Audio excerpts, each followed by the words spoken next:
Hello everyone. Today we are going to discuss the weekly current affairs on environment and ecology, and we'll be covering the topics from 29th of March to 4th of April. Now let's see what all we are going to discuss today.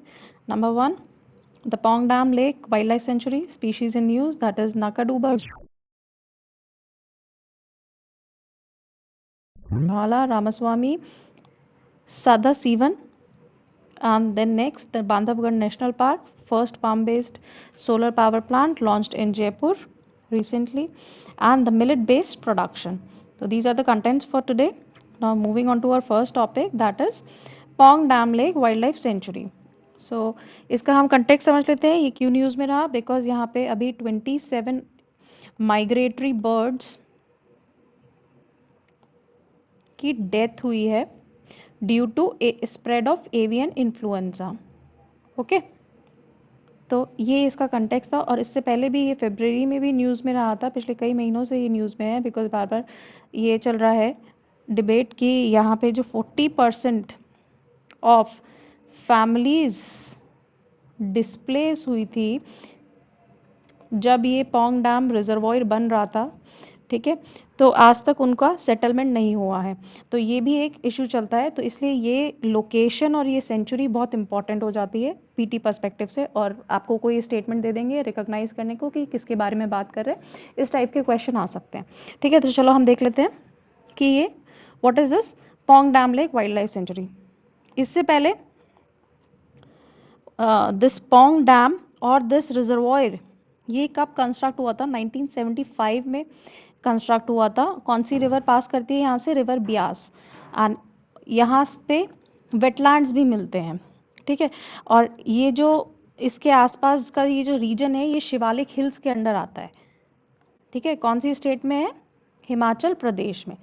तो देखो कितने सारे facts हैं एक ही उसमें. कौन सी river है जो इंपॉर्टेंट हो जाता है, यहाँ पे किस टाइप का क्या कहते हैं सेंचुरी में आपको वेजिटेशन फौना मिलता है, वेटलैंड्स मिलते हैं, रीड बेड्स मिलते हैं और मिक्स डेसिडुअस फॉरेस्ट मिलते हैं, ठीक है. चर पाइन ट्री मिलते हैं यहाँ पे, ठीक है. और ये शिवालिक्स की रेंज में ये आता है, कांगड़ा डिस्ट्रिक्ट जो है, ठीक है. यहाँ पे नेक्स्ट है, इसको हम महाराणा प्रताप सागर भी कहते हैं. And this Pong dam lake wild life sanctuary was declared as a wild life sanctuary 1983 and it is also a Ramsar site. 2002 में it was declared a Ramsar site, and before that in 1994 government declared it as a wetland of national importance. So यहाँ पे important हो जाता है यहाँ पे कौन सी type की birds आ जाती हैं, ठीक है. तो इस टाइप के environment में पेक्युलर सवाल आ सकते हैं आपका पीटी में. तो वो देख लेते हैं यहाँ का फ्लोरा. सबसे पहले यहाँ देखा हमने वेटलैंड है, रामसर साइट है, तो submerge vegetation and swamp forest with reed beds and grasslands will be available here all throughout, and mixed deciduous forest भी मिलेंगे, चरपाइन trees भी मिलते हैं यहाँ पे, ठीक है. फौना देख लेते हैं यहाँ का, जो मेन फ्लैगशिप स्पीशीज है, ठीक है. नील गाय मिलेगी हमें यहाँ पे, sambar, barking deer, wild boar, clawless otter, leopards, everything is found here, and other migratory birds that especially that migrates in winter through Siberian, Central Asian Siberian route, migratory route, are bar-headed geese, common teal, red-necked grebe from Central Asia, Siberia, Mongolia and Tibet. You can also find like Eurasian coot, ये एक बहुत important bird है, ये भी मिलती है यहाँ पे. Northern pintail is also found here. You can find common teal. तो जब भी कोई रामसर साइट मिलती है तो वहाँ के एनिमल्स इंपॉर्टेंट हो जाते हैं याद रखने. तो ये एक दो इम्पॉर्टेंट बर्ड्स के नाम आपको याद रहने चाहिए, ठीक है. Now let's see the location of this place.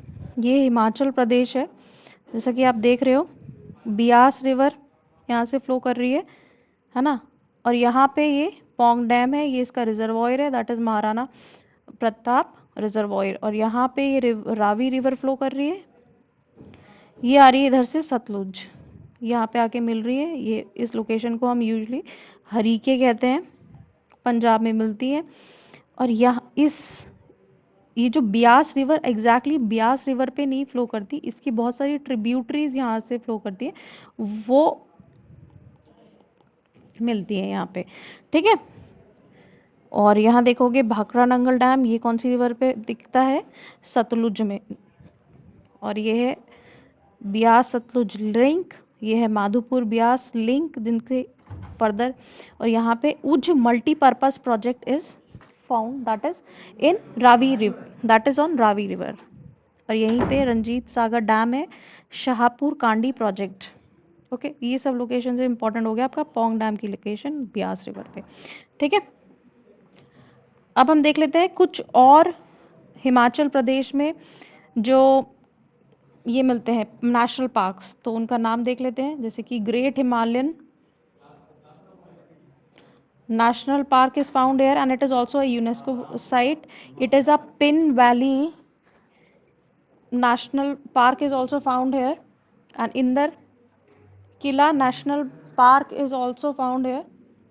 Another is Kheer Ganga National Park. Next point is Simbal Bada National Park. Okay. Now moving on to our next topic, that is species in new Nakaduba Sinhala Ramaswamy Sadasti one. ठीक है, ये एक species अभी recently discover की गई है और ये न्यूज में थी, तो ये देख लेते हैं क्या चीज है। ये एक लाइन ब्लू बटरफ्लाई है जिसका नाम दिया गया है Nacaduba sinhala ramaswamii. Okay, these are very type of very small butterflies. Okay, family of butterfly that is Lycaenidae. ठीक है, इसमें ये लाइन ब्लू बटरफ्लाई मिलती हैं और इसी की एक सब स्पीशीज अभी इंडिया में डिस्कवर करी गई है जिसको नाम है Nacaduba sinhala ramaswamii. Okay, it is found from India and Sri Lanka to the whole of south eastern Asia, Australia and Samoa. Okay, south east Asia में, ऑस्ट्रेलिया रीजन में मिलती है। कलरफुल बटरफ्लाई है, कहाँ पे लोकेट करी है? इंपॉर्टेंट हो जाता है अगस्त्यमलाई वेस्टर्न घाट से। ठीक है, and published in the Journal of Threatened Taxa, which is an international journal on the conservation of taxonomy। ये सब याद रखना इतना इंपॉर्टेंट नहीं है, मेन है बटरफ्लाई कौन सी है। ये स्पीशीज बटरफ्लाई की है, कहाँ पे मिली है? अगस्त्यमलाई वेस्टर्न घाट्स में। नौ थोड़ा बहुत इसके बारे में देख लेते हैं। जैसे कि it is named after Lord Rama, signifying the connection across the sea to Sri Lanka. It was first photographed in 2011 and currently has been differentiated from other species of genus. The lycaenid butterfly belong to the Nakaduba genus and its common name are Ramaswamy six-line blue and Ceylon varanili. For the first time, a new species has been discovered by an all India research team and first confirmed record of its occurrence in India. So इसकी जो ये इस type की butterfly है, line blue butterfly, ठीक है, इसका पहली बार एक ऑल इंडिया रिसर्च टीम में इसको डिस्कवर किया है and this is only important because of it. Okay, कहाँ मिलती है? अगस्त्य मलाई में। फर्स्ट कंफर्म रिकॉर्ड इसका अकरेंस का इंडिया में मिला है। ठीक है, तो मतलब स्पीशीज को थोड़ा सा ही आप इतना ध्यान से देखना, बहुत ज़्यादा इंपॉर्टेंट नहीं है। नाउ लेट्स मूव कि बांधवगढ़ नेशनल पार्क, ही क्यों न्यूज़ में रहा है? अभी हमने देखा कि बांधवगढ़ नेशनल पार्क में आग लग गई थी। ठीक है, the fire broke out and number of tigers were found dead in the Magadi region. Magadi range, Magadi region। ठीक है, तो ये मागड़ी रीजन क्या है? It is one of the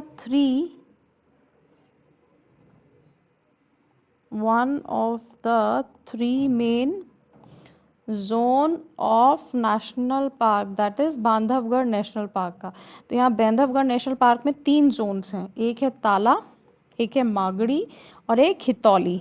तो उनमें से इस रीजन में ये न्यूज़ में वर्ड रहा है मागड़ी मागड़ी, तो आपको पता होना चाहिए। यूपीएससी में ऐसे पूछ सकते हैं कि मागड़ी वर्ड यूज में है, किससे रिलेटेड है? नेशनल पार्क से रिलेटेड था, एक उसकी कोर जोन है का एक पार्ट है। ठीक है, तो ये देख लेते हैं।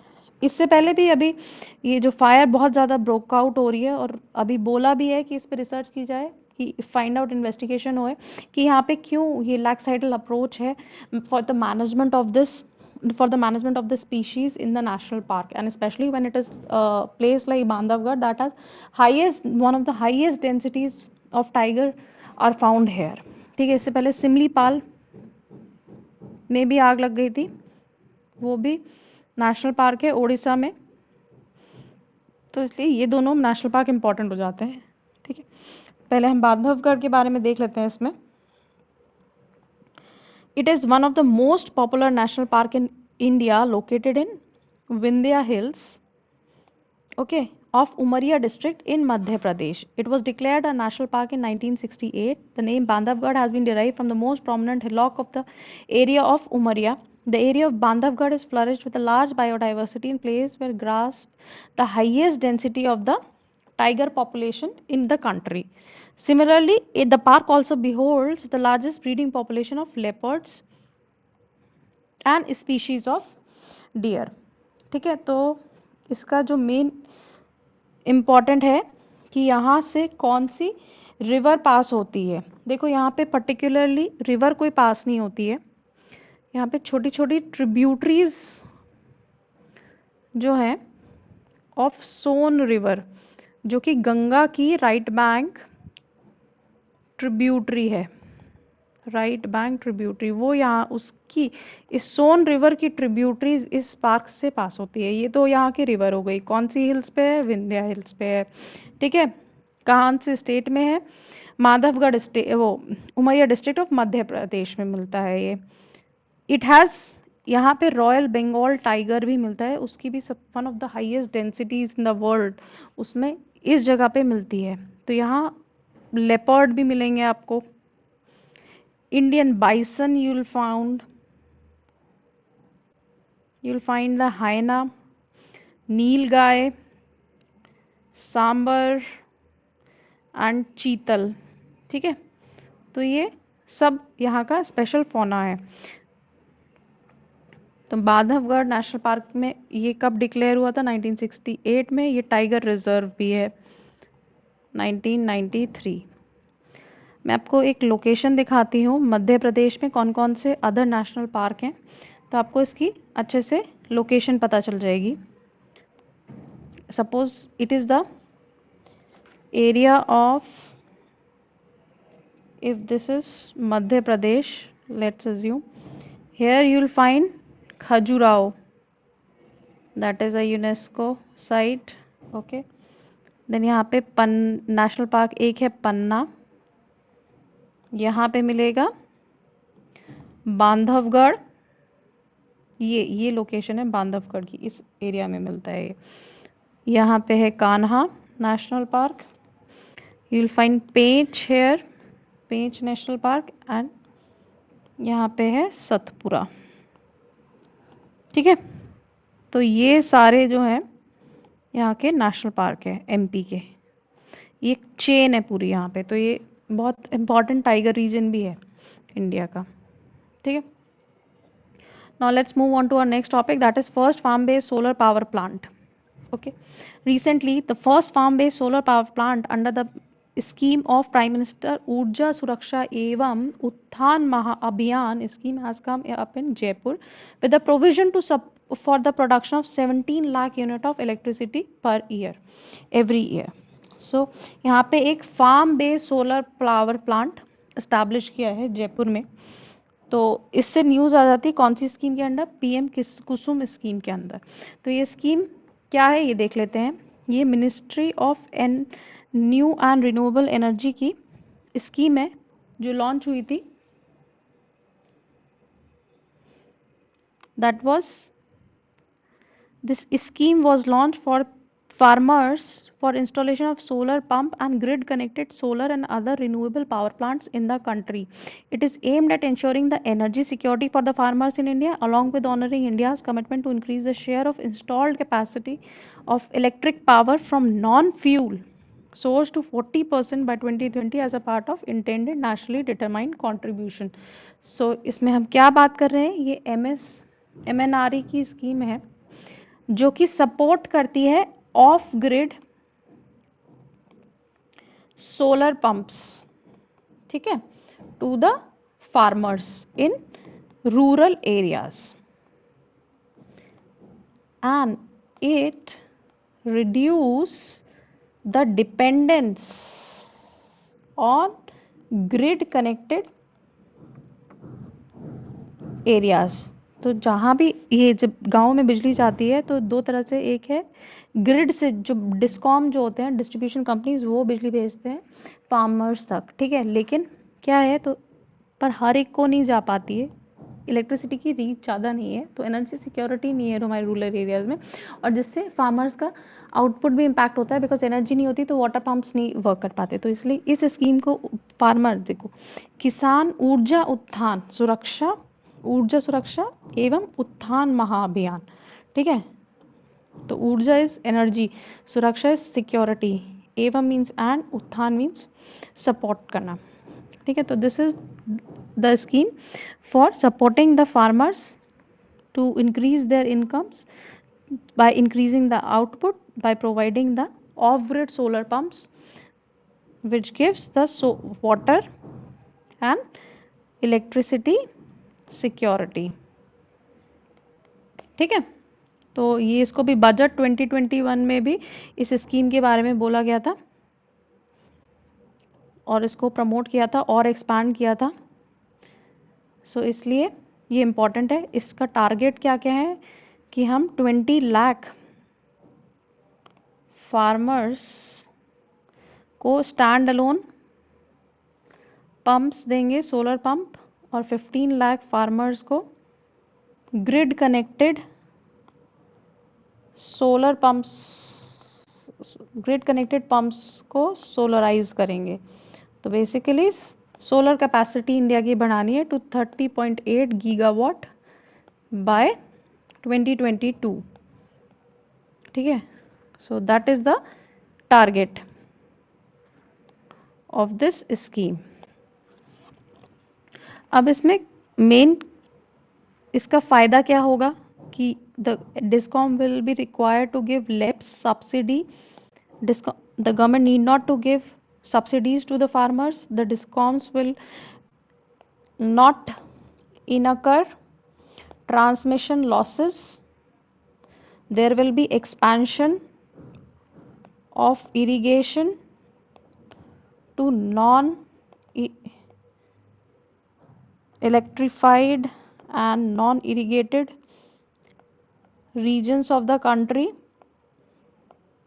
of the rural India, as well as it will provide income support. How? Income support कैसे दी जाएगी? जो भी एक्स्ट्रा सरप्लस एनर्जी होगी सोलर पंप से, वो फार्मर सेल कर सकता है किसी और को, तो उसको इनकम सपोर्ट आएगा। ये तो इसके बेनिफिट्स हो गए, ठीक है। अब हम देख लेते हैं इसके व्हाट आर इट्स कॉन्स। तो number 1, what are the concerns associated? That is the logistic supply of this pumps is inadequate in India. All right, एक तो ये है बिकॉज हमारे यहाँ जो डोमेस्टिकली ये सप्लाई एडिक्वेट नहीं है। दूसरा, जितना भी इसमें है जो टारगेट्स हैं फार्मर्स को जिनको भी किया है, उसमें से omission of small farmers, small and marginal farmer, जो कि हमारी कंट्री के 85 फार्मर्स हैं स्मॉल एंड मार्जिनल, वो इस स्कीम में कवर ही नहीं है, ठीक है। क्यों? क्योंकि जो यहाँ पे सोलर पावर पंप है उनको दिए जा रहे हैं 3 HP के, और उनकी कैपेसिटी बहुत ज़्यादा हाई है, ठीक है, तो ये अफोर्ड नहीं कर पाएंगे। और तीसरा कंसर्न है वाटर टेबल डिप्लीट हो रहा है, ठीक है। देखो, जिन एरियाज में वाटर टेबल डिप्लीट हो रहा है, अगर आप उन एरियाज में पंप लगा दोगे तो वो और कम हो जाएगा, तो उसके बाद हमें ज़्यादा पावर का पंप की ज़रूरत पड़ेगी, ठीक है। और स्पेशली नॉर्थ और साउथ इंडिया में ये प्रॉब्लम है, ठीक है।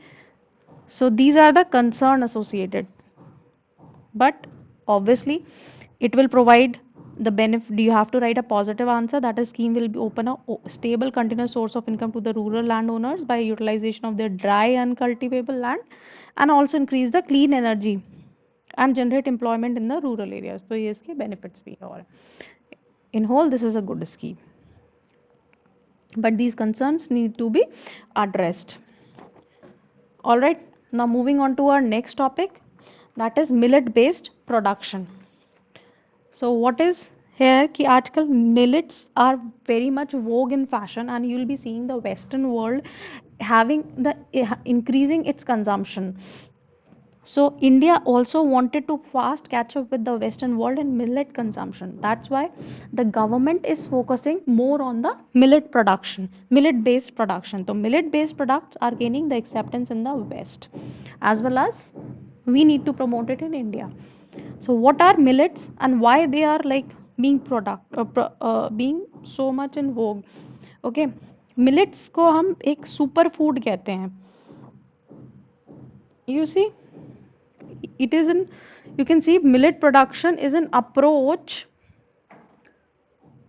towards sustainable agriculture in era of climate change. So ये क्या है millet? It is a common term to categorize small seeded grasses that are often termed nutri cereal or dryland cereal and include sorghum, pearl, millet, ragi. Sorghum is bajra, pearl, ragi, small millet, foxtail millet, proso, barnyard millet, kodo millet. ठीक है, तो ये hard और drought resistant crops होती हैं, मतलब climate resilient होती हैं ये क्रॉप्स.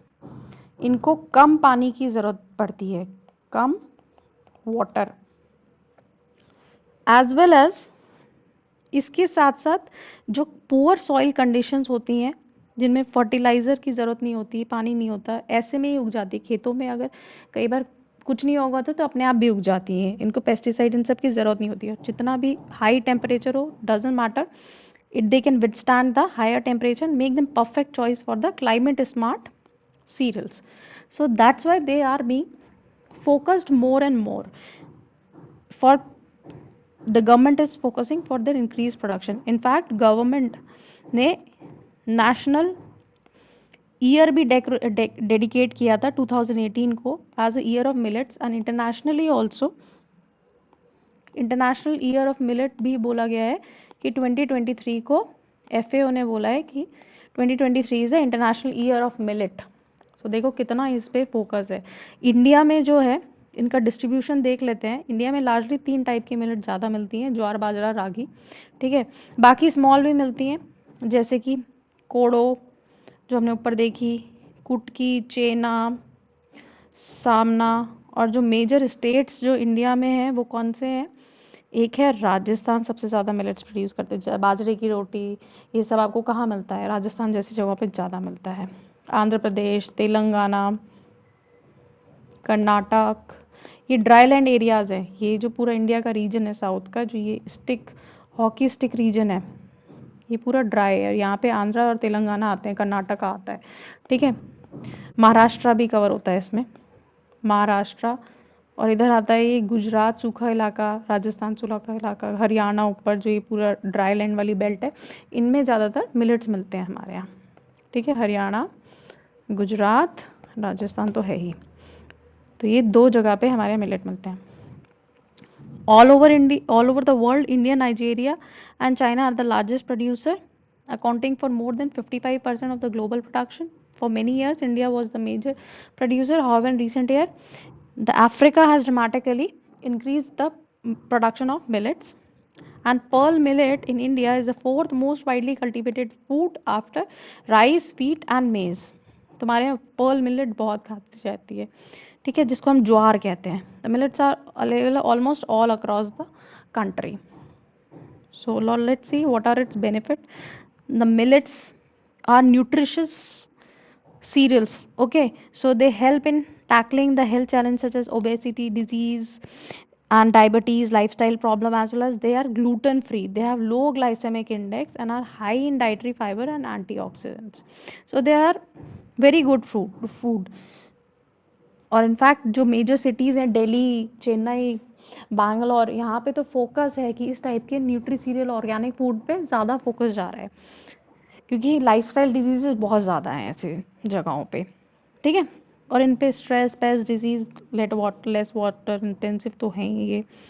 तो these are nutri cereal, highly nutrition, high nutrient content, protein, fatty acid, dietary fibre, B vitamin, minerals such as calcium, iron, folates बहुत मिलते हैं. तो the girl should definitely eat them, they are very good. It provide the nutritional security, protect against the nutritional deficiency among children and women. See, and the climate change measure भी बहुत अच्छा है ये dry land में, specially for small and marginal. ये poors की crop कहते हैं इसको. It is poor persons food. तो मतलब इसके हर तरह से फायदे ही फायदे हैं, तो इसको तो बहुत इम्प्रूव करना ही चाहिए इनका तो. ठीक है. कहते हैं 2016 और 17 एग्रीकल्चर मिनिस्ट्री के डेटा से कि क्रॉप प्रोडक्शन मिलेट्स का डिक्लाइन हो गया था, और उसके बाद से हमने देखा कि हमारी कंट्री में माल न्यूट्रिशन बढ़ा है. तो अगेन गवर्नमेंट का फोकस मिलेट्स की तरफ चला गया है. But what are the concerns? Because there is lack of awareness amongst the people about millets. It is still low and lesser number of players are working on value addition in the millet products. The more there is, मतलब यहाँ पे जो farmer produce कर रहा है वो market linkage अभी भी कम है. ठीक है. The main reason are because there is low remuneration. सस्ते में ये क्रॉप को ग्रो कर लिया जाता है, फार्मर्स को उसका दाम भी नहीं मिलता है, तो और करते नहीं है. तो पैसा किसका देता है? सरकार सब्सिडी भी ज़्यादा वीट राइस को ज़्यादा देती है. ठीक है. And lack of input subsidy, price incentive, subsidy supply of fine cereal through PDS system. Even PDS system में भी बहुत ज़्यादा इसका प्रमोशन. तो ये गवर्नमेंट एंड से मेजर्स लेने चाहिए इनको सपोर्ट करने के लिए. As well as consumer preference change करने की ज़रूरत है. डिमांड कम है इनकी, means limited supply and higher prices. मतलब फार्मर को कम सस्ती मिलती है, वो बेचता मिडलमैन को सस्ते में है, बट क्या है, मार्केट में जाते हैं तो उसकी डिमांड कम है तो दाम बढ़ जाते हैं. तो सोचो, मतलब ऐसी क्रॉप को अगर हम हाई प्रोड्यूस करेंगे फार्मर के पास भी, और थोड़ा बहुत वैल्यू एडिशन करके फार्मर के पास भी पैसा जाना चाहिए. In absence of proper market linkage for forest and agriculture produce, millet consumption is restricted to rural hearts, bazaars, tourist spots and festivals. In fact, tribal areas में ये पूरा restrict हो गया है, रेन फेड या लो फर्टाइल सॉइल एरिया में. तो what are the government, अभी तक सरकार ने क्या किया है ये देख लेते हैं. Government efforts to promote the millet production. Millets are being promoted through technology dissemination, quality seeds through millet seed hubs, awareness generation, minimum support price, inclusion in PDS. कहीं कहीं किसी किसी स्टेट्स में इसको PDS में कंपलसरी कर दिया है. ठीक है. जैसे कि मिड डे मील स्कीम में कर्नाटक और तेलंगाना में आपको ये गवर्नमेंट स्कूल में और गवर्नमेंट एडेड स्कूल में मिलेंगे मिलेट्स. ठीक है. अवेयरनेस ज़्यादा आ रही है अर्बन सेंटर्स में, जैसे कोलकाता, मुंबई, दिल्ली में, क्योंकि बड़े शहर हैं, बड़ी टाइप की डिजीज है, नई नई चीज़ें देखते हैं, दे गेट अट्रैक्टेड. ठीक है. पुराना back to the origins. Union agriculture ministry ने बोला है कि nutri cereals are high nutritive value and also anti diabetic property. तो ये बात बोलने से लोग अट्रैक्ट ओके हमें इनको लेना चाहिए. इनफैक्ट हमने अभी पहले भी डिस्कस किया, 2018 is the national year and UN general assembly adopted the India sponsored resolution to mark 2020-23 as International Year of Millets. The government of India has a millet mission that comes under National Food Security Mission that was launched in 2007. The mission focuses on developing the farm gate processing and empowering farmers through collective while focusing on value addition and aggregation of the produce. So, millet का एक हमें proper food supply chain जिसको कहते हैं वो बनाने की ज़रूरत है. और government support food supply chain management की ज़रूरत है मिलेट्स को, और मेजर यही है. और इसीलिए मिलेट मिशन भी स्टार्ट किया गया है जो कि नेशनल फूड सिक्योरिटी मिशन के अंडर आता है. So what is the way forward? There is need to develop a decentralized model of processing the capability so that growers stand to benefit at community level and in growing regions. जो इस crop को grow करते हैं उनको फायदा होगा, तभी हम इस प्रोसेसिंग पूरा मॉडल को डेवलप कर पाएंगे. ठीक है. तो इस टाइप का हमें एक मॉडल की जरूरत है. As well as price support सरकार को सब्सिडी देनी चाहिए. और इनफैक्ट जो एक लिस्ट निकालती है सरकार हर साल कि किस क्रॉप को किस में मिलेगी, तो उसकी सब्सिडी अमाउंट ज़्यादा कर देनी चाहिए. Because it doesn't only have a farmers as not only as a social dimension but nutritional environmental aspect भी है इस क्रॉप के साथ. तो क्यों नहीं हम इसको प्रमोट करें. ठीक है. That could save also expenditure on health and nutrition. Government का जितना भी लगता है डायबिटीज़ के लिए, टीबी के लिए, या किसी भी चीज़ के लिए मिशन चल रहे हैं, तो वो भी सेव हो जाएंगे. ठीक है, dedicated programs with proper training and capacity building initiative that urge farmer to move away from loss making crops towards diversification by millets can be a timely method to pull farmers away from regions distress.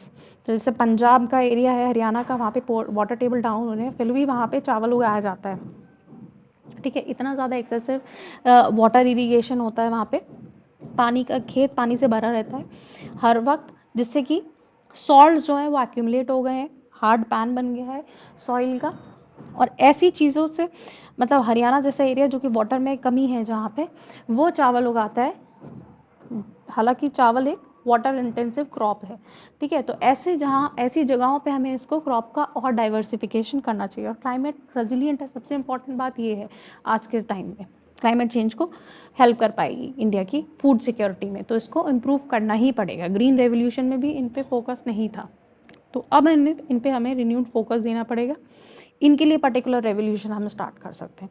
So that was all about the millets and for today's lecture, thank you so much.